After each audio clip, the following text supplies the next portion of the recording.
hello my dear students आज आम आलोचना करिम क्लास 11 केमिस्ट्री प्रथम चैप्टर आज टपिक तो हम तात्पर्यपूर्ण अंक मोस्ट इम्पर्टेन्ट टपिक यार पर परीक्षा क्वेश्चन आए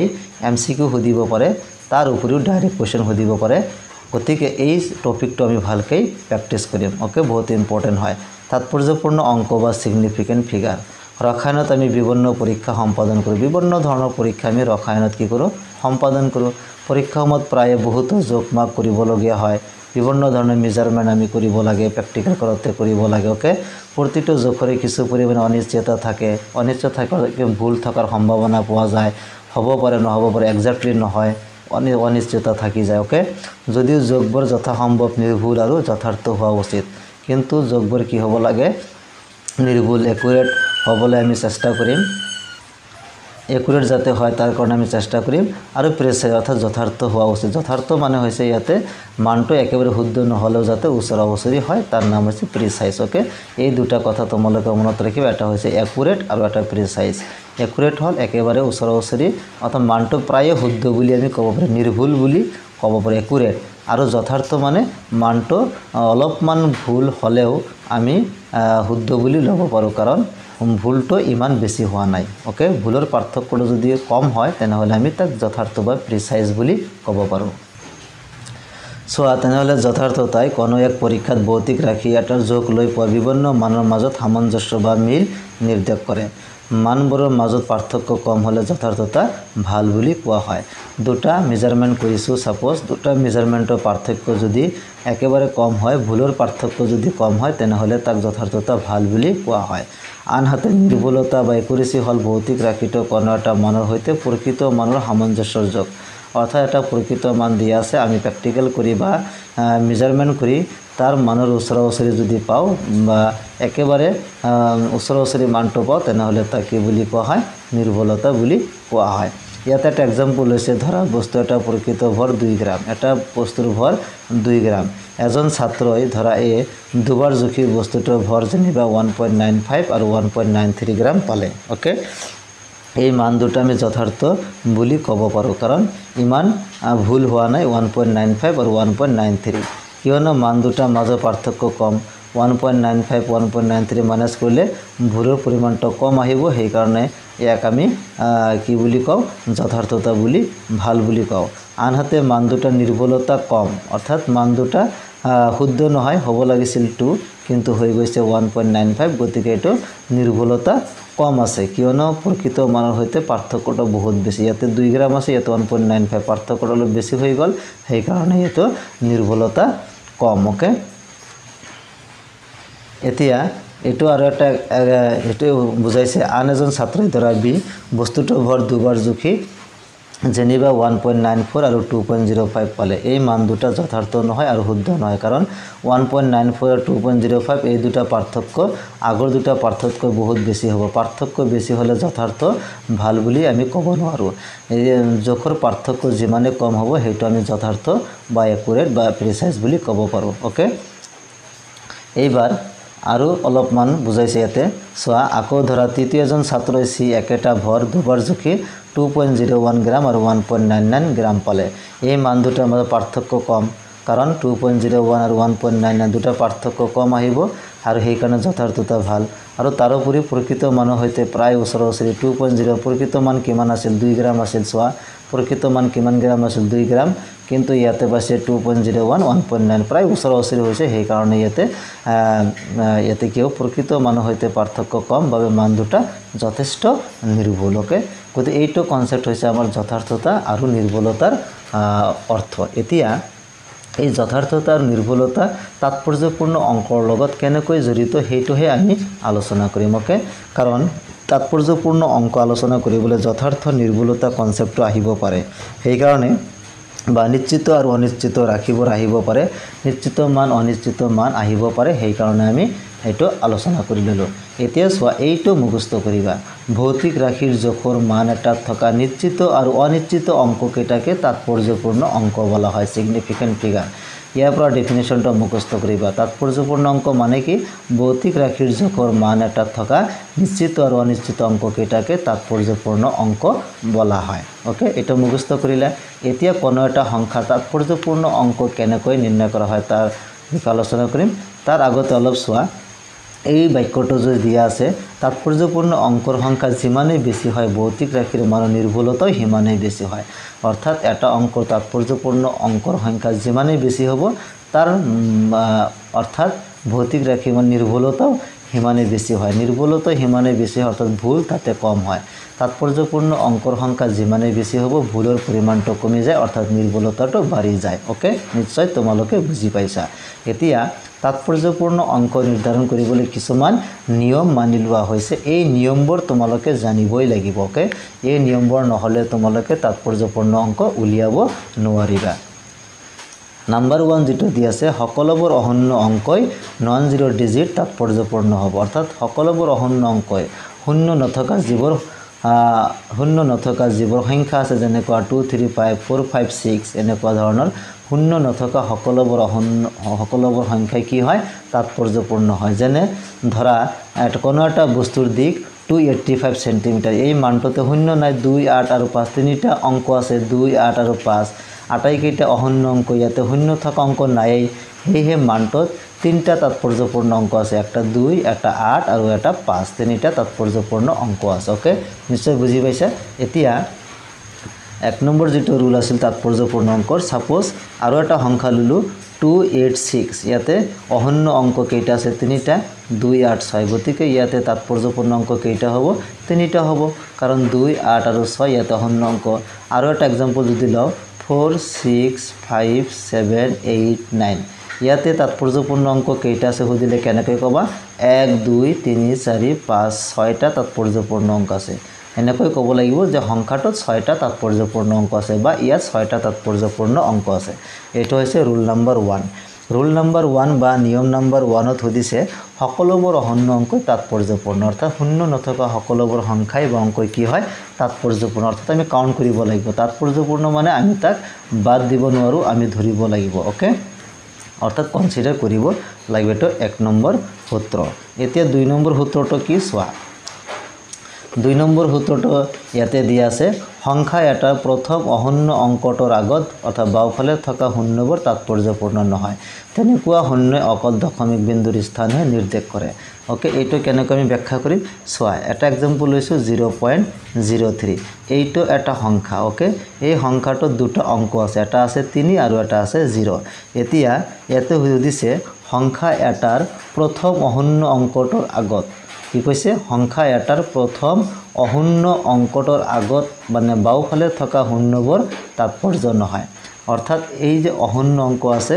অহন্য অংকৰ আগত যে শূন্য আছে এই শূন্যটো তাৎপৰ্যৰ নহয় অৰ্থাৎ এইটো আমি কাউন্ট কৰিব নালাগে এইটো আমি কনসিডাৰ কৰিব নালাগে গতিকে এই সংখ্যাটো তাৎপৰ্যপূৰ্ণ সংখ্যা এটা আছে সেইটো হল 3 বুজি পাইছা নিশ্চয় কাৰণ অহন্য সংখ্যা এটাৰ প্ৰথম যে অহন্য অংক আছে অংকটোৰ আগত মানে বাওফালে থকা শূন্যটো তাৎপৰ্যপূৰ্ণ নহয় এই শূন্যই অকল দশমিক বিন্দুৰ স্থানহে নিৰ্দেশ কৰিছে অৰ্থাৎ এক ঘৰ দুই ঘৰ আগত দশমিক আছে দশমিক বিন্দুৰ স্থানহে নিৰ্দেশ কৰিছে কিন্তু এটো তাৎপৰ্যপূৰ্ণ নহব এটো ইম্পৰ্টেন্ট হয় ইয়াৰ পৰা প্ৰশ্ন হোদে ওকে গতিকে ইয়াতে কেইটা তাৎপৰ্যপূৰ্ণ অংক আছে এটা আৰু এটা एग्जांपल ল সাপোজ 0.04 ইয়াতে কেইটা তাৎপৰ্যপূৰ্ণ অংক আছে ইয়াতো এটা আছে আকৌ 0.0052 এইটো সংখ্যা ললো ইয়াতে সোয়াত টোটাল 3-4টা অংক আছে 1 2 3 4টা কিন্তু এই 4টাৰ ভিতৰত তাৎপৰ্যপূৰ্ণ অংক আছে মাত্ৰ দুটা সেই দুটা হল 2 আৰু 5 কাৰণ ইয়াৰ আগত থকা শূন্যবোৰ তাৎপৰ্যপূৰ্ণ নহব অহন্য অংকৰ আগত থকা শূন্যবোৰ তাৎপৰ্যপূৰ্ণ নহয় এটো হল আমাৰ ৰুল নাম্বাৰ 2 আকৌ যদি এনেকৈ ল 0.000567 এই কেইটা হৈছে অহন্য অংক ইয়াৰ আগত থকা শূন্যবোৰ এইবোৰ তাৎপৰ্যপূৰ্ণ নহয় মানে আমি ধৰিব নালাগে তেনেহলে কেইটা 5 6 7 8 1 2 3 4 ইয়াতে তাৎপৰ্যপূৰ্ণ কেইটা হ'ব তা 4টা হ'ব ওকে নিশ্চয় 2 নম্বৰ নিয়মটো বুজি পালা এতিয়া চোৱা 3 নম্বৰ ৰুলটো কি হদিছে দুটা অহন্য অংকৰ মাজত থকা শূন্যবোৰ তাৎপৰ্যপূৰ্ণ হ'ব দুটা অহন্য অংক হ্যাঁ 3 নম্বৰ যেটো আছে 3 নম্বৰ এক্সাম্পলটো মই তোমালোকক ব্যাখ্যা কৰি আছো 3 নম্বৰ যেটো নিয়ম দিয়া আছে দুটা অহন্য অংকৰ মাজত থকা শূন্যবোৰ তাৎপৰ্যপূৰ্ণ হ'ব যেনে কোৱা 2.005 এটো এটা সংখ্যা আমি বিবেচনা কৰিছো ইয়াতে দুটা অহন্য অংক আছে এটা আছে 5 আৰু এটা আছে 2 এই দুটা অহন্য অংকৰ মাজত যিবোৰ শূন্য আছে সেইবোৰ কি হ'ব তাৎপৰ্যপূৰ্ণ হ'ব মানে বাদ দিব নোৱাৰা তেনেহলে ইয়াতে কেইটা তাৎপৰ্যপূৰ্ণ অংক আছে 1 2 3 4টা ইয়াতে 4টা তাৎপৰ্যপূৰ্ণ অংক আছে যেনে কোৱা 6.007 ইয়াতে কেইটা তাৎপৰ্যপূৰ্ণ হ'ব 1 2 3 4 5টা তাৎপৰ্যপূৰ্ণ হ'ব কাৰণ এইটো অহন্য অংকৰ মাজত থকা শূন্যবোৰ তাৎপৰ্যপূৰ্ণ অৰ্থাৎ ধৰিব লাগিব যেনেকুৱা 40006 এইটো তাৎপৰ্যপূৰ্ণ অংক কেইটা হ'ব ইয়াতে অহন্য দশমিক থাকক বা নাথাকক তেনেকুৱা কোনো কথা নহয় 1 2 3 4 5 6 ইয়াতে কেইটা তাৎপৰ্যপূৰ্ণ অংক আছে 6টা তাৎপৰ্যপূৰ্ণ অংক আছে অৰ্থাৎ দুটা অহন্য অংকৰ মাজত যিমানবোৰ শূন্য থাকিব সেই শূন্যবোৰ আমি কি কৰিব লাগিব কনসিডাৰ কৰিব লাগিব অৰ্থাৎ তাৎপৰ্যপূৰ্ণ হ'ব ৰোল নম্বৰ 3 হৈ গ'ল এতিয়া ৰোল নম্বৰ 4 দশমিক বিন্দুৰ সোঁফালে আৰু অন্তিম অহন্য অংকটোৰ পাছত থকা শূন্যবোৰ তাৎপৰ্যপূৰ্ণ হ'ব ইয়াতে অলপমান কনসেপ্ট আছে এতে 4 নম্বৰ যেটো ৰুল আছে এই 4 নম্বৰ ৰুলটো অলপ ভালকৈ চাব লাগিব ইয়াৰ পৰা প্ৰশ্ন হ'দে দশমিক বিন্দুৰ সোঁফালে যেনেকৈ এটা এক্সাম্পল লৈছো 0.200 এইটো এটা সংখ্যা এই সংখ্যাটো দশমিক বিন্দুৰ সোঁফালে এইটো দশমিক বিন্দুৰ সোঁফালে এটা কি অহন্য অংক আছে দশমিক বিন্দুৰ সোঁফালে আৰু অন্তিম অহন্য অংকটোৰ পাছত এইটো অন্তিম দশমিক বিন্দুৰ সোঁফালে অন্তিম অহন্য অংকটোৰ পাছত অৰ্থাৎ সোঁফালে থকা শূন্যবোৰ কি হ'ব তাৎপৰ্যপূৰ্ণ হ'ব অৰ্থাৎ এটো কাউন্ট কৰিব লাগিব গতিকে ইয়াতে তাৎপৰ্যপূৰ্ণ অংক কেইটা হ'ব 1 2 3টা বুজি পাইছা নিশ্চয় এটা 0 আৰু এটা 02 কাৰণ দশমিক বিন্দু আছে দশমিক বিন্দু নাথাকিলে কিন্তু তাৎপৰ্যপূৰ্ণ নহয় এটো মনত ৰাখিবা ওকে আৰু ইয়াতে তোমাক খুদিছে সোৱা এটোই মই বুজাই দিছো উদাহৰণ 0.200 গ্ৰাম সংখ্যাটো তিনটা তাৎপৰ্যপূৰ্ণ অংক আছে মনত ৰাখিবা দশমিক বিন্দু নাথাকিলে কিন্তু হেকৰ শূন্যবোৰ তাৎপৰ্যপূৰ্ণ নহব ওকে এটো বহুত ইম্পৰ্টেন্ট ইয়াতে যদি দশমিক বিন্দু নাথাকে অৰ্থাৎ 200 দিয়া আছে ওকে ইয়াতে দশমিক বিন্দু নাই গতিকে তাৎপৰ্যপূৰ্ণ অংক এটা হ'ব হেইটো হৈছে কেৱল 2 দশমিক বিন্দু থাকিলেহে পিছৰ শূন্যবোৰ তাৎপৰ্যপূৰ্ণ হ'ব দশমিক বিন্দু নাথাকিলে এই শূন্যবোৰ তাৎপৰ্যপূৰ্ণ নহয় আৰু এটা এক্সাম্পল ল যেনেকুৱা 0.4000 ওকে ইয়াতে তাৎপৰ্যপূৰ্ণ অংক কেইটা হ'ব 1 2 3 4টা তাৎপৰ্যপূৰ্ণ অংক হ'ব কাৰণ ইয়াতে দশমিক বিন্দু দিয়া আছে দশমিক বিন্দুৰ সোঁফালে অহন্য অংকৰ সোঁফালে যিমান কেইটা শূন্য থাকিব সেই সকলোবোৰ শূন্য কি হ'ব তাৎপৰ্যপূৰ্ণ হ'ব গতিকে ইয়াতে 4টা তাৎপৰ্যপূৰ্ণ অংক আছে কিন্তু যদি এটো এনেকৈ লিখা হয় দশমিক বিন্দুটো নাই তেনেহলে ইয়াতে তাৎপৰ্যপূৰ্ণ অংক মাত্ৰ এটা হ'ব হেইটো হ'ব 4 কাৰণ দশমিক বিন্দু নাথাকিলে শূন্যবোৰ আমি ধৰিব নোৱাৰিম এটো 4 নম্বৰ যেটো ৰুল আছিল ওকে গতিকে এইটো তাৎপৰ্যপূৰ্ণ সংখ্যা 1 এনেকৈ প্ৰশ্ন থদে এতিয়া যেনেকৈ এইটো পালো এতিয়া আমি যদি সাপোজ 200 লিখিছিলো 200 ইয়াতে তাৎপৰ্যপূৰ্ণ অংক এটা কেৱল 2 এতিয়া 200 ৰ ইয়াতে যদি দশমিক দিও মনত ৰাখিবা ইয়াতে দশমিক দিয়াৰ লগে লগে এই শূন্যবোৰ তাৎপৰ্যপূৰ্ণ হৈ পৰিব ইয়াতে আমাৰ তাৎপৰ্যপূৰ্ণ অংক কেইটা আছে তিনিটা আছে 0 0 আৰু 2 এইটো কিন্তু মনত ৰাখিবা তিনিটা তাৎপৰ্যপূৰ্ণ অংক দশমিক দিছো দশমিক দিয়াৰ শূন্য দিয়া নাই দশমিক দিয়াৰ লগে লগে এইটো কি হ'ব তাৎপৰ্যপূৰ্ণ অংক লৈ অৰ্থাৎ কনসিডাৰ কৰিব লাগিব ওকে নিশ্চয় বুজি পাইছা এতিয়া 200.0 আৰু এটা 0 বৰাই দিলো দশমিকৰ পিছত 1 2 3 4 তাৎপৰ্যপূৰ্ণ অংক কেইটা হ'ব 4টা হ'ব দশমিক বিন্দু থাকিলে দশমিক বিন্দুৰ সোঁফালে বাওঁফালে থকা শূন্যবোৰ তাৎপৰ্যপূৰ্ণ হ'ব আকৌ 200.000 বৰাই দিলো তাৎপৰ্যপূৰ্ণ অংক 1 2 3 4 5টা হ'ব তাৎপৰ্যপূৰ্ণ সাপোজ 500 এনেকৈ দিলো এনেকৈ দিয়া হল ইয়াতে তাৎপৰ্যপূৰ্ণ অংক কেইটা হ'ব 1 2 3 4 5 6 7 8টা ইয়াতে 8টা তাৎপৰ্যপূৰ্ণ অংক হ'ব অৰ্থাৎ এনেকৈ তাৎপৰ্যপূৰ্ণ অংকবিলাক লিখা হয় এতিয়া ৰুল নম্বৰ 4 আৰু এটা কনসেপ্ট আছে যেনেকুৱা 200 ক আমি কেনেকৈ লিখিব পাৰো 2 * 10^4 লিখিব পাৰো ওকে গতিকে ইয়াতে তাৎপৰ্যপূৰ্ণ অংক এটাই আছে 200তো এটা আছে এটো বিজ্ঞানসন্মত লিপিত আমি লিখিছো বিজ্ঞানসন্মত লিপিত লিখিলে যেটো আমাৰ 10 টু দি পাৱাৰ n এই 10 টু দি পাৱাৰ n ৰ ওপৰত তাৎপৰ্যপূৰ্ণ সংখ্যা নিৰ্ভৰ নকৰে মনত ৰাখিবা তাৎপৰ্যপূৰ্ণ সংখ্যা কেৱল নিৰ্ভৰ কৰিব কেপিটেল n ৰ ওপৰত এটো আছিল ফৰ্মুলা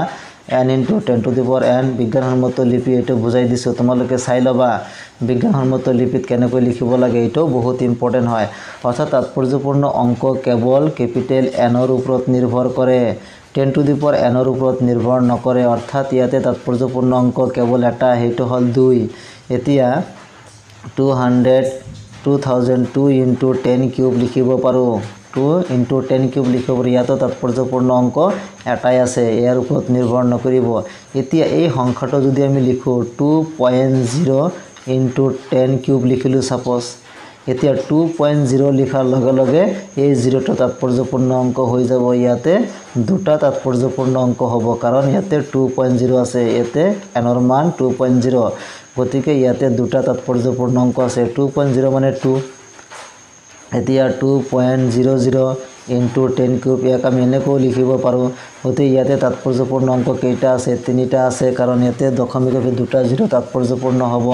এনেকৈ যদি আমি বঢ়াই যাও 2.0000 into 10 কিউব বা 10 to the power 4 জিয়ে ঘাত নাথাকক কিয় এটো আমি কাউন্ট নকৰিম জাস্ট এইখিনি পাৰ্ট হে আমি কাউন্ট কৰিম কেপিটেল n 1 2 3 4 5 6 ইয়াতে তাৎপৰ্যপূৰ্ণ অংক কেইটা আছে 6টা আছে এটো ৰুল নম্বৰ 4 এতিয়া সো লাষ্টৰ যেটো ৰুল নম্বৰ 5 কোনো বস্তুৰ সংখ্যা গণতে তাৎপৰ্যপূৰ্ণ অংক অসীম হ'ব পাৰে অৰ্থাৎ তাৎপৰ্যপূৰ্ণ অংক